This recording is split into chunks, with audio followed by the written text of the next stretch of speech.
I recently started working as an ESL tutor, teaching English to teenagers who are non-English speakers, mostly from Asia. During my training, I observed two experienced teachers who had been in the academy for over a year and even 3 years. I carefully watched how they handled the students, how the students behaved, and how the lessons were conducted. As I expected to help students practice English, communicate confidently, and improve their language skills through conversation and interaction. Some students even report teachers to the management and request to be removed from certain classes. The teachers who trained me also shared that they faced many challenges with their students when they first started. From what I observed, the teenagers could sometimes be difficult. They get bored easily and they do not always want to talk.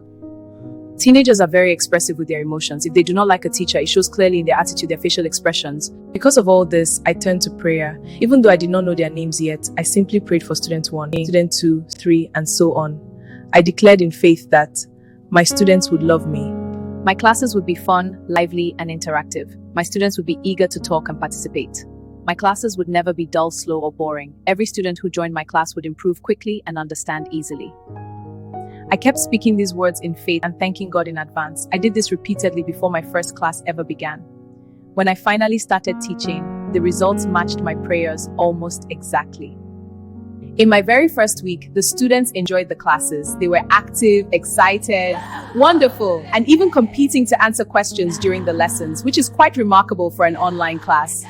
Because the classes were going well, the academy began adding more students to my sessions. Some students were even requesting to join my classes. Supervisors occasionally joined the classes for a minute or two to observe, and they seemed pleased with the atmosphere in my classroom. During one of my prayer times, I also received an idea to dedicate one day to a free conversation session, a place where students can talk about the things they love: music, fashion, football, entertainment, or anything they're interested in. The first time we tried this, the students were excited. Everyone was laughing, sharing their opinions, and naturally practicing English at the same time. The atmosphere was relaxed and joyful. That session helped strengthen the bond within the class.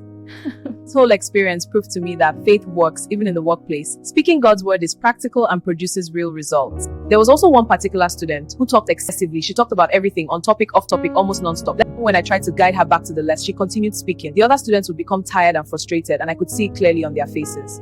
I began mentioning her name during my prayers and speaking over her behavior, her attention, and her ability to listen.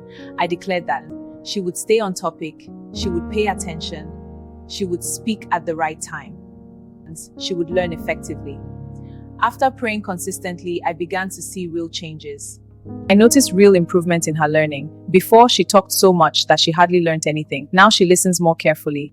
She participates appropriately and even tries to control herself when she begins talking too much. The progress is not perfect yet, but it is significantly better, and it has made the class more peaceful and enjoyable for everyone. Honestly, this entire journey has shown me again that faith in the workplace is powerful, real, and practical.